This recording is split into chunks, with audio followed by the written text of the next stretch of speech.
বিস্তারিত আলোচনা ছাড়াই ইন্টারকো কোম্পানি ভোলা থেকে গ্যাস নেওয়ার যে পায়তারা করেছিল, তখন সাধারণ যে ছাত্র জনতা রয়েছিল তারা সরকারি স্কুলের সামনে এবং বাপ্তা ভোটারঘরের সামনে গাড়িগুলো আটকে দেয়। এবং আমরা জানতে পারি যখন ছাত্র জনতা গাড়িগুলো আটকে দেয়, এই কোম্পানির পক্ষ থেকে একদম ছাত্রদেরকে হুমকি ধামকি দেয় এবং এমন কথাও বলে যে তারা গাড়ি সহ তাদেরকে চাপা দিয়ে নিয়ে যাবে। আমরা সব কথাবার্তা তীব্র নিন্দা এবং প্রতিবাদ জানাই। একটা চলমান আন্দোলনকে সহিংসতার দিকে নিয়ে যাওয়ার জন্য এরকম একটা বক্তব্য যথেষ্ট। আগামী দিনগুলোতে যদি ভোলাতে কোনো বিশৃঙ্খলা হয়, এর দায়ভার সম্পূর্ণ ইন্টারকো কোম্পানি করে। আমরা বিকেলে আমাদের এলাকায় বসে আড্ডা দিতেছি, এমনটা আমি দেখতেছি ইন্টারকোর অনেকগুলা গাড়ি যাচ্ছে। তো পরে আমরা জানি যে ইন্টারকোর গাড়ি গ্যাস নেওয়া বন্ধ, কারণ যতদিন ধরে ভোলায় গ্যাস দিবে না এবং ভোলা বরিশাল সেতু হবে না, ততদিন ধরে ভোলা থেকে কেউ গ্যাস নিয়ে যেতে পারবে না, এটা আমরা জানি। এবং সেদিন ডিসি অফিসে ডিসি মহোদয় আমাদেরকে এই কথাই বলে আশ্বাস দিয়েছে যে আর ভোলার গ্যাস কখনই ভোলা থেকে নিতে পারবে না, যতদিন ধরে ভোলার জনগণ ভোলার ঘরে ঘরে গ্যাস না পাবে এবং ভোলার বরিশাল সেতু না হবে। তো আমরা যখন গাড়িগুলো আটকাই, তখন ইন্টারকোর কিছু কর্মকর্তা এসে আমাদেরকে বলে যে এই গ্যাসটা কি সিনিয়ররা ছাড়তে বলছে। আমি সাথে সাথে বললাম, কোন সিনিয়র? আপনাদের সিনিয়র। আমি সাথে সাথে আমাদের ভোলা জেলা বিএনপির আহ্বায়ক আলহাজ গোলাম নবী আলমগীর এবং আমরা ভোলাবাসীর আহ্বায়ক আলহাজ গোলাম নবী আলমগীর, তাকে আমি ফোন দিয়েছি যে কাকা, ভোলার গ্যাসের গাড়িগুলো ছাড়ছে, এই ব্যাপারে কি আপনি জানেন? উনি বলছেন না, আমি জানি না, আমার সাথে কোনো আলোচনা হয়নি। এটা ভোলার গ্যাস, ভোলার সাধারণ মানুষের গ্যাস, এটা যদি করে থাকে কেউ, তারা দিয়ে তাদের দায়ভার তারা নিবে। আমি এটা জানি না, আমার এটা জানা নেই। তারপর সাথে সাথে আমরা গাড়িগুলো নিয়ে এখানে আসি, কিন্তু ওই কর্মকর্তা আমাদেরকে হুমকি দিয়েছে, বলছে যে যদি ভোলার গাড়ি আমরা না ছাড়ি তাহলে আমাদেরকে আমাকে বলছে যে গাড়ির নিচে পিসিএম মেরে ফেলবে সামনের দিকে যদি আমাদেরকে গাড়ির সামনে দিয়ে। আমরা এটার বিচার চাই।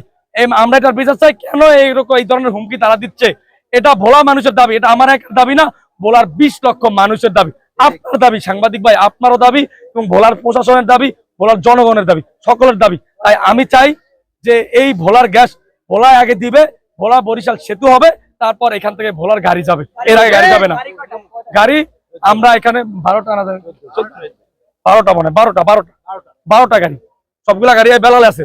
এই বেলাল আমার বন্ধু এবং রাসু ভাই অবগত আছেন কিনা। আমি সাথে সাথে বলছি যে আমি বিষয়টা অবগত নাই, আমি আমার নেতৃস্থানীয় সবার সাথে যোগাযোগ করি এবং সবার সাথে যোগাযোগ করে যেটা বুঝলাম, এরা আমরা কেউই এই বিষয়ে অবগত না, ঠিক আছে। এবং তারা ছাড়ছে এবং আমাদের সরকারের প্রতি বিভিন্ন দাবি আছে, যে আমরা এই দাবিগুলোর কোনো সমাধান এখনো হয় নাই, না হওয়া পর্যন্ত ইন্টারকো কোনোভাবেই গাড়িতে করে গ্যাস নিতে পারবে না। সরকার পক্ষ আমাদের সাথে বসেও না এই বিষয়ে, এবং আমাদের নেতৃবৃন্দ কোনোভাবে তারা বারবার চাচ্ছে যে আমাদের নিজেদের মধ্যে একটা ফাটল ধরাইতে আমাদের পুরো সংগঠনের বিরুদ্ধে।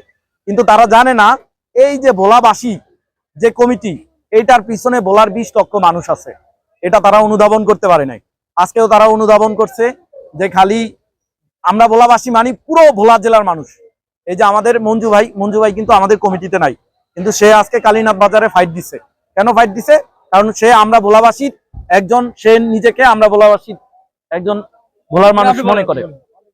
এবং যে বিষয়টা বাস্তবতা সেটা হলো, আমরা চাই এইভাবে নয়, আমরা ভোলার গ্যাস ভোলায় চাই এবং ভোলার গ্যাস দিয়ে ভোলায় ডেভেলপমেন্ট হোক। ভোলায় কি ধরনের ডেভেলপমেন্ট হোক? ভোলায় আপনারা ইন্ডাস্ট্রি করেন, আপনারা আসেন, ভোলায় ইন্ডাস্ট্রি করেন, ভোলায় গ্যাস দিয়ে আমরা ভোলায় ডেভেলপমেন্ট চাই। ভোলার সর্বমহলে সর্বসাধারণের আন্দোলন, এবং আমাদের ভোলার গ্যাস ভোলায় দিয়ে তারা আমাদের থেকে গ্যাস নেবে, এটা আমাদেরকে কমিটমেন্ট দিছে, কিন্তু কারণে না জানে চুরি করে আবার নতুন করে গ্যাস নেওয়া শুরু করছে।